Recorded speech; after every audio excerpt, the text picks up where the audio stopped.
Oi pessoal, aqui é a Manoele. Como eu prometi, essa é a segunda parte do método da abscessão, onde eu vou mostrar como é que o método é implementado, tá bom? Eu vou começar com a estratégia do algoritmo e depois eu mostro a implementação em Python. Eu também acrescentei no final desse vídeo como gerar plots, né, usando o Matplotlib, de algumas variáveis que a gente gera quando está executando o método da abscessão, tá bom? Então vamos lá ao vídeo.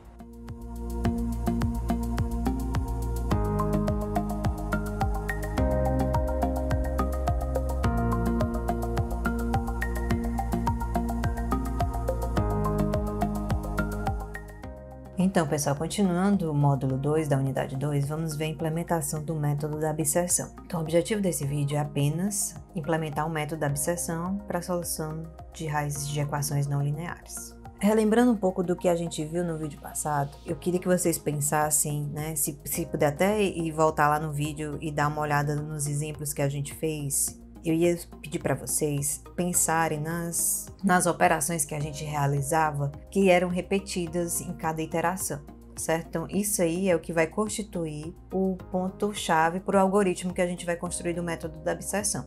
Antes de a gente começar a implementação do método da abscessão, é importante a gente pensar numa estratégia para o algoritmo.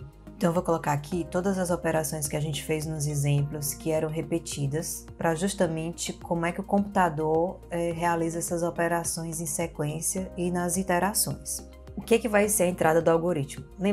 Normalmente o que a gente vai fazer depois é encapsular esse algoritmo numa função, né? Então, qual vai ser a entrada para essa função? Eu vou querer a função f, né, que é justamente a função que eu quero achar a raiz. Eu preciso do intervalo AB, preciso do epsilon, que vai ser a tolerância, e preciso também do número máximo de iterações, que é quando eu vou interromper o meu algoritmo caso o método não convirja, né? Não haja uma raiz dentro daquele intervalo. E a saída vai ser a raiz dessa função f, tá bom?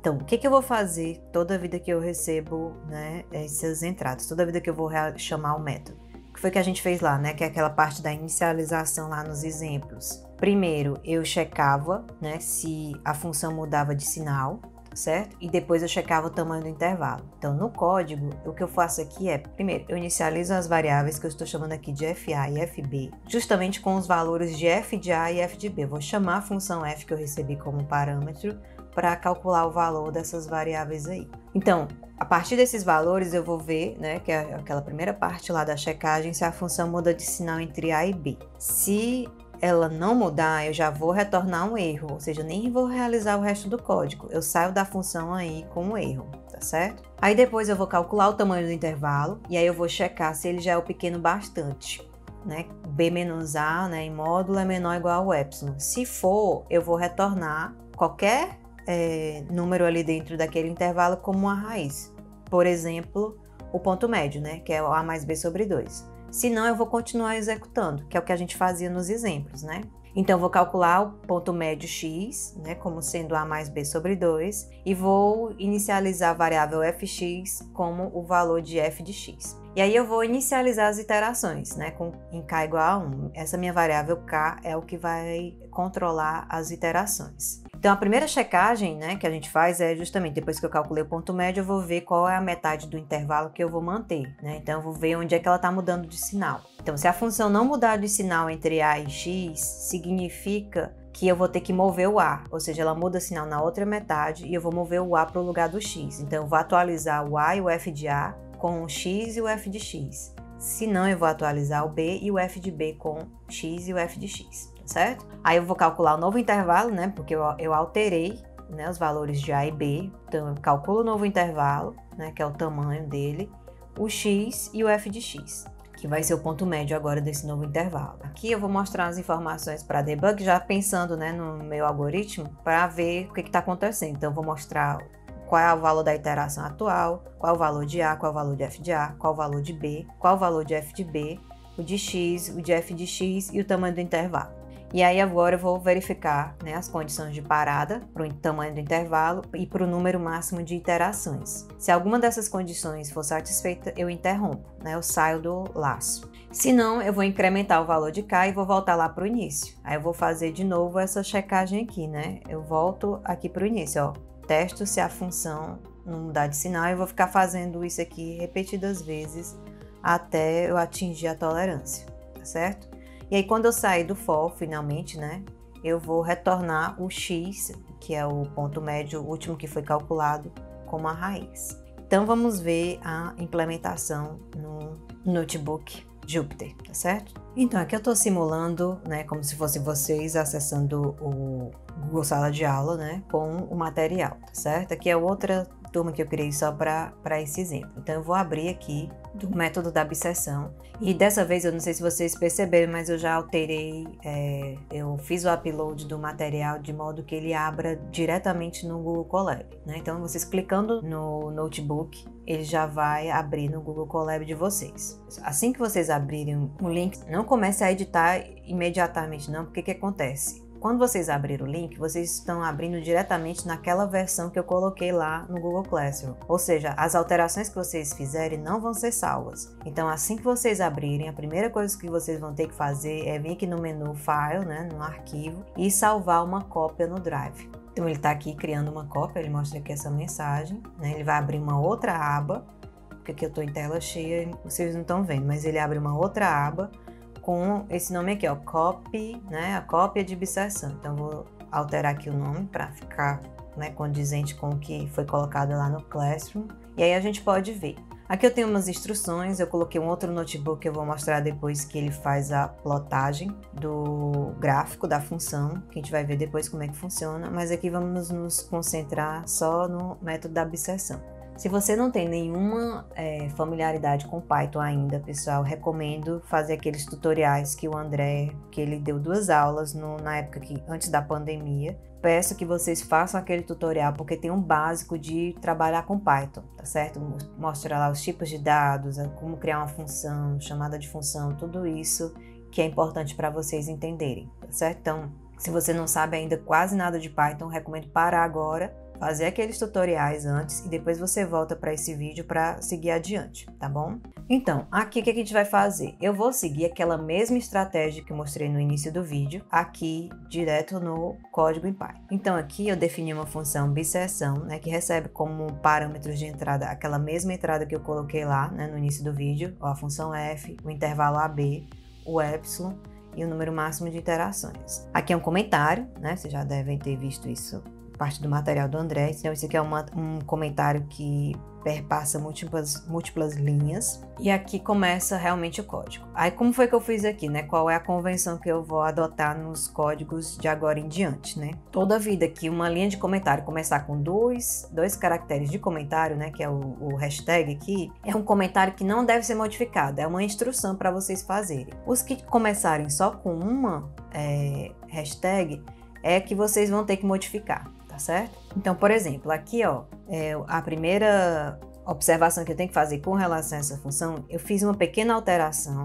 porque lá eu digo que a função, né, o algoritmo ia retornar apenas a raiz, certo? No nosso caso aqui, eu vou retornar uma tupla com 2 variáveis, não vai ser só mais uma raiz, vai ser como se fosse um vetor que tem na primeira posição, vai ser um booleano, tá certo? Que vai dizer se houve erro ou não, que aí você sabe, o método executou com erro, e a segunda, sim, é a raiz. Então, toda vez que a gente chamar essa função bisseção, eu vou olhar para o primeiro resultado para saber se é verdadeiro ou falso. Se for falso, é porque não houve erro, e aí eu posso ler a raiz tranquilamente. Agora, se esse primeiro resultado aqui for verdadeiro, é sinal que houve erro, e então essa raiz aqui é um número que não é válido. Então, seguindo a estratégia do algoritmo, a primeira parte é justamente inicializar as variáveis FA e FB com os valores de F de A e F de B, e aí para poder depois a gente checar se está mudando de sinal ou não. Então, vou descomentar aqui, né, para poder inicializar aqui as variáveis. Observem, pessoal, que lembra, né, Python, número de espaços faz diferença. Então, chequem se tem 4 espaços aqui, ó, do início da coluna, tá certo? Então, f de A é igual a o valor da função em A, não é isso? E o f de B vai ser o valor da função em B, certo? É só isso, essa primeira parte. Depois, o que eu pedi para fazer é justamente testar para saber se a função muda de sinal. Se ela não mudar, vai mostrar uma mensagem de erro. Então, aqui, ó, né, começa com uma cerquilhazinha, um hashtag. Eu vou colocar aqui o teste. Então, o teste para saber se a função muda de sinal é aquele produto, né, que a gente tem utilizado também nos exemplos. Se o valor de FA vezes F de B, né, for menor do que zero, a função muda de sinal. Então, se não mudar, eu quero mostrar a mensagem de erro. Então, quando é que ela não muda? Se o produto for maior do que zero, né? Então, se o produto de FA vezes FB for maior do que zero, 2 pontos, eu vou mostrar a mensagem de erro que já está aqui correto, né? Ó, print, erro, a função não muda de sinal. E aí eu vou retornar, né, aquilo que eu falei, a tupla, né, que é um tipo de variável aqui entre parênteses, o tipo de dados do Python, onde a primeira posição vai ser verdadeira porque houve um erro, ou seja, a função não muda de sinal, e a raiz ela é inválida. Então eu coloco aqui o none, que é como se fosse o nulo do Python, tá certo? Pronto, aí agora eu vou começar, né, aquela parte para calcular o tamanho do intervalo, calcular o x, o f de x.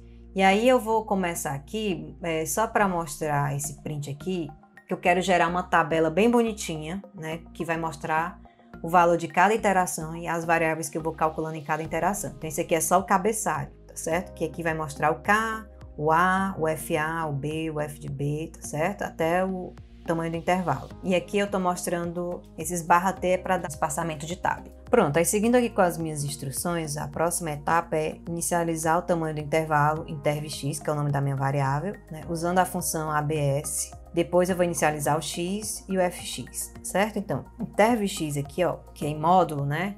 Ele diz aí para usar a função abs. É o b-a. Depois eu vou calcular o x, né? O x vai ser o ponto médio, né? Não se esqueçam do parênteses, né? Vai ser o a mais b sobre 2. E o fx é que nem que a gente calculou o fa e o fb lá em cima, vai ser o valor da função no x. Pronto, aí agora eu vou mostrar quais foram esses dados, né, que foram inicializados, né? O k eu não vou mostrar que eu ainda não comecei as iterações, então coloquei aqui só um traço, né? Mas aí cada uma dessas variáveis eu estou mostrando com esse porcentagem é aqui, ó, que é para mostrar em notação científica, tá bom? Então porcentagem é, aí vai pegar a primeira variável que aparece aqui, ó. Porcentagem é do A, depois o FA, depois o B, depois o FB, o X, o FX e o interv_x, ok? Notem que o número de porcentagem é que tem que ter aqui é o mesmo número de variáveis que tem que ter aqui entre parênteses, tá bom? Pronto, eu vou mostrar, né? Essa aqui vai ser a primeira linha da minha tabela com os dados de inicialização. E aí agora eu vou testar se esse interv_x aqui ele é pequeno bastante, né? Se já é do tamanho da precisão. Se for, eu vou retornar a raiz sem erros. Então, aqui ele está dizendo onde é que eu escrevo o código. Então, teste. Teste é sempre com if, né? Então, se o tamanho, que é o interv_x, ó, se o tamanho do meu intervalo for menor ou igual à tolerância, né, que é o epsilon, é esse que a gente recebeu por parâmetro aqui, ó, epsilon, certo? Copiar aqui. Se o interv_x já for menor ou igual ao epsilon, o que é que eu vou fazer?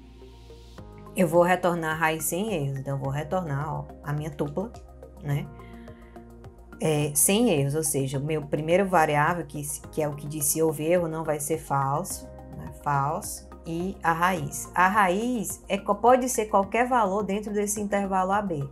Eu vou pegar justamente aqui o x, tá bom? Que é o que eu já calculei aqui, o ponto médio. Pronto. Se não, que eu nem preciso colocar um else aqui, porque se ele entrar aqui dentro, ele já vai sair da função por causa desse comando return aqui, certo? Então, se ele não entrar aqui, ele já vai continuar automaticamente aqui. Então, eu vou inicializar o k, né? O número de iterações. Então, aqui meu k recebe 1. E aí eu vou começar o laço, ó, que é aquela primeira checagem lá para saber onde é que a função muda de sinal, né? Então, se a função não mudar de sinal entre a e x, então eu vou atualizar o a e o fa. Se não, eu vou atualizar o b e o fb. Então, se a função não mudar de sinal, então, se, né, o if, vou botar aqui embaixo, né, onde está escrevo o código. Então, se, aqui eu coloquei parênteses, pessoal, mas nem precisa não, viu? Só, às vezes, é força do hábito de mexer com outras linguagens. Então, se a função, né, ó, não mudar de sinal entre a e x, ou seja, fa vezes fx for maior do que zero, o que eu faço? Eu vou atualizar o a e o f de a, ou seja, eu vou levar o a lá para o lugar do x e o fa com o fx, certo? Se não, é porque ele mudou do outro lado, então eu tenho que atualizar o b. Então, b recebe o x e o fb recebe fx. E aí agora eu vou atualizar, né, o intervalo, né, recalcular e o x e o fx. E aqui eu posso aproveitar o código que eu fiz aqui em cima, copiar igualzinho, ó, que é a mesma coisa. Colar aqui, atenção com os espaços, né? Pronto, aí agora ele vai mostrar os valores aqui, ó. Aí eu troquei aqui, ó, lembra que aqui em cima eu chamei um traço, né? Por causa que eu não tô mostrando o valor de K, mas agora eu vou mostrar. K é um inteiro, então para mostrar valores inteiros eu uso porcentagem D, tá certo? E aí eu incluí o K aqui, ó. O resto fica igual, né? Do jeito que eu tava antes. Pronto, eu mostro os valores que eu calculei. E aí agora, finalmente, eu vou fazer o teste do critério de parada, né? Para saber se o tamanho do intervalo já foi pequeno bastante, que é parecido com esse daqui, ó. Eu vou até copiar aqui igual, ok? Lembrar dos espaços, né? Então, copiei aqui. Aí aqui eu disse assim, usando apenas o tamanho do intervalo. Por que eu não preciso usar aqui e checar o tamanho máximo de iterações? Porque essa checagem já está sendo feita aqui dentro do laço do while, tá certo? Ó, enquanto o meu K for menor do que o número máximo de iterações, né, menor ou igual, eu vou repetir isso aqui. Na hora que eu incrementar esse K aqui, que ele passar do maxiter, ele não vai fazer mais o que está nesse laço, ele vai sair, tá certo? Então, toda vida que ele, né, que eu interromper essas operações aqui, pessoal, vai ser porque aconteceu algum problema, né? Então, se ele chegar aqui fora do laço, ó, eu vou retornar que houve erro, tá certo? E vou retornar aqui a última raiz que eu calculei, tá certo? Porque pode ser que haja algum bug no seu, né, código e você queira ver o que ele está calculando. Então, ele mostra aqui. Se o tamanho do intervalo já for realmente menor ou igual à tolerância, ele vai sair por aqui, ó. Então, ele sai da função completamente, ele não passa para cá, né? Ele não só interrompe as iterações, não, ele interrompe tudo, ele sai da função, tá bom? E se ele não sair, ele vai incrementar aqui o valor de K. Então, essa aqui é a minha função, é só isso, pessoal, o método da absessão, tá certo? Parece grande, mas é porque aqui eu tenho muito comentário, eu tô fazendo um passo a passo bem, né, detalhado, mas vocês veem que é bem simples, certo? Então aqui, uma vez que você termina de preencher aqui o código, você vai executar essa célula, né? A primeira vez que você vai executar qualquer coisa no notebook demora um pouquinho, então você espera um pouco, porque ele tá aqui mostrando aqui, ó, tá conectando com o kernel, tá certo? E aí quando ele tiver inicializado, ele vai mostrar aqui que foi executado, tá bom? Pronto, né? Ele executou. Aqui eu não vou, aqui é apenas a definição da função, ainda não chamei, né? Por isso que ele não mostra ainda nenhuma saída, tá certo? E aí, seguindo aqui o que está no notebook, aí a gente vai testar se a função, né, está implementada corretamente. Então, primeiro eu vou definir qual é a função. Vamos ver aqui o exemplo que foi mostrado em sala e mostrado no vídeo, né? Que é esse x à terceira menos 9x mais 3, tá certo? Primeiro eu defino a função f, ó, que é essa aqui, f de x, que retorna justamente a x à terceira menos 9x mais 3. Então, executa essa célula também. Depois que você executar, aí você vai testar se essa função foi implementada direito. Sempre testem, pessoal. Às vezes é bobagem, um erro de sinal, um erro de operador, tá certo que você se enganou. Então, aqui, se a minha função estiver correta, o f de x aqui, de x igual a 0, tem que dar 3, né? Então, eu estou chamando aqui, ó, f de 0, mostra o resultado. Vai dar quanto? Então, aperta aqui, né, para executar. E aí ele mostra aqui, ó, dá 3. Ok, então tá, parece que tá correto, né? Então podemos continuar. Pronto, a seguir nós vamos definir os parâmetros que vão ser passados para a função abstração, que são esses parâmetros aqui, ó. Eu já defini o f. Falta eu definir o a, o b, o epsilon e o número máximo de iterações, certo? Então, descendo aqui, ó, eu tenho o a, né, que é 0. Vou seguir aquele mesmo exemplo, né, do vídeo lá do módulo 1. O b igual a 1. O epsilon vai ser 0.01 e o número máximo de iterações aqui eu estou colocando 20, tá bom? Aí agora eu posso chamar a função abstração com os parâmetros que eu defini. Então aqui, como eu falei, ó, a função abstração vai retornar, né, uma tupla com dois valores, duas variáveis, que vai ser primeiro essa houve erro e depois a raiz.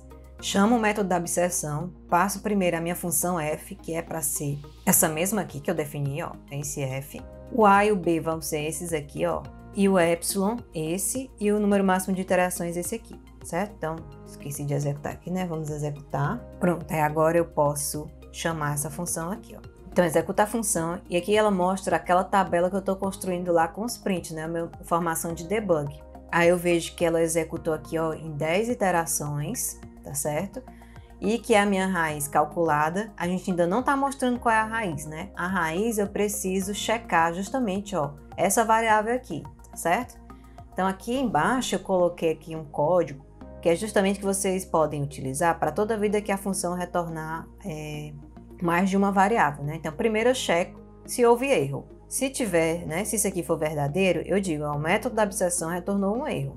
E aí depois sim é que eu vou checar se a raiz ela é válida, né? Então se ela for válida, ou seja, não for um número non, eu vou mostrar. E a raiz encontrada é, e aí eu posso usar aqui porcentagem S, que vale para qualquer coisa, tá certo? Porcentagem S é como se fosse um coringa, qualquer tipo de dados ele vai converter para string e vai mostrar aqui. Então, se tudo tiver dado certo, né, ó, na hora de executar o código, na hora que eu executar essa célula, ele vai mostrar somente isso aqui, ó, porque não houve erro, né, ele achou a raiz, vai ser falso, e ele vai mostrar somente essa linha aqui, vai printar só isso aqui, né, raiz encontrada, aí aqui é o valor, que é justamente naquele exemplo do módulo 1, é a raiz que está entre 0 e 1, né, que é o 0 ponto, nesse caso ele achou ponto 337402343375, certo?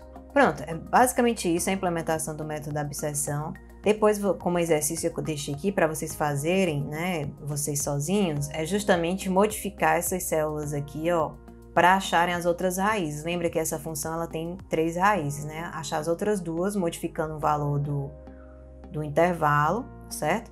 E aí executa de novo essas células, né, logo abaixo para poder encontrar qual é as outras raízes, tá bom? Outra coisa que eu queria mostrar, pessoal, é justamente para plotar os gráficos. Olha só, pessoal. Eu voltei aqui para o Google Classroom para poder abrir o outro arquivo. Veja o que pode acontecer com vocês para vocês saberem lidar com esse problema. Na hora que você clica, eu estou aqui na minha conta, ó, que é da aluna, né, para ela abrir o arquivo. Quando eu abro aqui através, né, do link, o que aconteceu? O Google aqui automaticamente, ó, ele tentou abrir com a minha conta padrão aqui que está vinculada, né, que é a da professora aqui, ó, tá certo? Não vai funcionar desse jeito, então você vai vir aqui e vai trocar para a sua conta lá como Alu UFCBR. Pode ser que ele tente abrir direto na sua conta do Gmail, certo? Então, não abram por lá, mudem a conta aqui de novo, e aí se ele ainda mostrar essa tela, você vai e se abrir já mostrando aqui o Google Colab aqui em cima, você já clica, se não, clica nessa setinha aqui e vai aparecer o Colab aqui embaixo. Aí você seleciona o Colab e ele vai abrir direto no Colab, tá certo? Pronto. O que foi que eu fiz aqui? Esse código aqui é igual ao anterior com algumas modificações, né? Uma vez que você abra, né, o arquivo, sempre lembra, ó, do jeito que tá aqui, não adianta eu modificar que ele não vai salvar. Então, cria uma cópia, tá certo? No seu drive aqui, save a copy in drive. Pronto, aí a gente salvou aqui a cópia, aí agora eu posso modificar. Para poder plotar, o que eu queria mostrar para vocês, pessoal, é justamente plotar o valor, várias variáveis em relação ao número de iterações. Então, por exemplo, na interação X, eu quero mostrar o que foi colocado, tá certo? Então, nesse caso, eu vou acrescentar uma variável a mais aqui, que vai guardar as execuções, tá certo? Os valores de K, tá bom? E aqui, mostrar aqui, ó, o que é que tem nas minhas execuções, que são essas runs, tá certo? Eu vou guardar esses valores aqui, ó, qual é o valor do K, qual é o valor do A, o FA, o B, o FB, o X, o FX e o interv_x. Então, cada uma posição do meu vetor vão existir todas essas variáveis, tá certo? Então, eu vou modificar aqui um pouco o código para não gastar muito tempo. Eu vou dar uma pausa aqui na gravação, vou preencher igual como a gente preencheu lá no outro, vocês vão fazer do mesmo jeito, tá certo? Quando eu voltar já vai estar tudo preenchidinho aqui, tá bom? Então, depois da mágica da edição, eu já preenchi aqui o meu método exatamente com o código que estava no anterior, com algumas modificações. As modificações são basicamente que eu preciso preencher, né, como eu falei, essa minha variável runs aqui. Certo? Então, onde é que eu preencho? Primeiro, o que é que eu modifiquei? Aqui no primeiro return, que ele mostrava, né, retornava o erro e a raiz o none, eu retorno agora o runs, que vai ser uma lista vazia, ou seja, não conseguiu executar nada. Depois, cada vez que eu calcular, né, cada vez que eu printar aqui, ó, uma linha da minha tabela, eu vou pegar aquela linha e acrescentar na minha lista de runs aqui, tá certo? Então aqui eu só fiz, é exatamente essa linha aqui, ó, só que eu acrescento o K, tá bom? O K no caso é 0 primeiro, né? Não existe, né? Ainda não executei, então botei um 0 aqui, tá bom? E aqui mais embaixo, aliás, quando ele mostra a linha correta aqui, eu coloco de novo dentro do runs aqui, antes de retornar. E aí quando ele retornar, ele vai retornar um vetor com K mais 1 elementos, né? Que ele já vai inserir o 0 também, então K mais 1 elementos nesse vetor. E agora eu posso usar esses elementos desse vetor, não só a raiz, para eu fazer alguns gráficos, tá certo? Então eu vou executar essa célula. Esqueci, acho que eu não tinha executado essa aqui ainda não, Vou executar essa daqui, que é o que faz a importação. Então executa primeiro essa, depois essa aqui para importar a célula, certo? A da função, né? Checando aqui que tá funcionando, né? Os valores aqui para inicializar a função, os parâmetros, executar a função e tá retornando aquela tabela igual a anterior, né? Não mudei nada nessa parte, tá certo? Aí aqui se houve erro ou não, né? Eu vou mostrar a raiz, que é aquela mesma que a gente calculou. Pronto, agora aqui vem a parte dos gráficos, né? Então nessa parte dos gráficos aqui, que é justamente cada linha do meu vetor, né? Eu vou até fazer aqui para vocês verem, ó. Depois aqui desse da raiz encontrada, eu vou inserir uma célula de código e vou pedir para mostrar aqui o meu vetor de runs, certo? Executar aqui só para vocês verem. Então aqui, ó, é um vetor, né? Onde tem aqui, ó, cada elemento é uma tupla e tem aquelas variáveis que a gente utilizou lá, né? Nessa ordem aqui, ó, K, A, F, A, B, F, B, X, F, X e interv X. Cada plot que eu fizer vai ser por iteração, então o meu eixo X vai ser o valor de K, tá certo? E o eixo Y vai ser o que eu quero mostrar, tá bom? Então aqui eu tô criando 3 vetores, ó, que vai mostrar no primeiro vetor eu vou colocar o valor de K, no segundo vetor eu vou colocar o valor de Fx e no terceiro vetor eu vou colocar aqui o tamanho do intervalo. Então isso aqui, pessoal, é só para vocês compreenderem aquilo que eu falei no final do vídeo passado, que o método da abscissão é lento porque o valor de Fx não decresce monotonicamente. Então o que vai acontecer? Então aqui só mostrando os valores, né? Os valores de K, os valores de Fx e os valores de interv X. Então aqui o que está acontecendo? O valor de Fx ele tá negativo, começa negativo, aí depois vai positivo, aí depois vai negativo, depois vai positivo. Então ele vai sempre diminuindo aqui em módulo, mas ele não diminui monotonicamente, sempre do mesmo lado, né? Sempre positivo, sempre negativo, tá certo? Então se eu plotar aqui o primeiro, que é o do Fx, o que vai acontecer nesse caso, ó? Aqui é o meu 0, 0, né? Então, o eixo, tipo, eu quero que a função fique no 0, que é mais ou menos aqui no final que ela fica, né? Então, ela começa ó, muito grande, aí pula por outro lado, então ela nunca se aproxima do mesmo lado. A gente vai ver se eu fazer esse mesmo plot aqui, quando a gente estiver trabalhando com o método da posição falsa, por exemplo, a função vai sempre vir ou por cima ou por baixo. Ela nunca vai ficar zigue-zagueando aqui em torno do eixo X, tá certo? Então esse aqui é o plot, né, para eu mostrar o da função, certo? E aqui o tamanho do intervalo em cada interação, certo? Que aí ele vai realmente sempre diminuindo, né? Sempre diminuindo pela metade. Então fica aqui uma curva exponencial aqui, tá certo? Ok, pessoal, então é basicamente isso que vocês podem utilizar essa técnica de gráfico para outras funções, outros códigos de vocês, só para vocês inspecionarem melhor o que está acontecendo, né? O que o método está fazendo por trás, tá bom? Qualquer dúvida é só colocar no fórum, né, de dúvidas ou mandar mensagem, fique à vontade para me contactar, tá bom? Pois até mais, então até o próximo vídeo.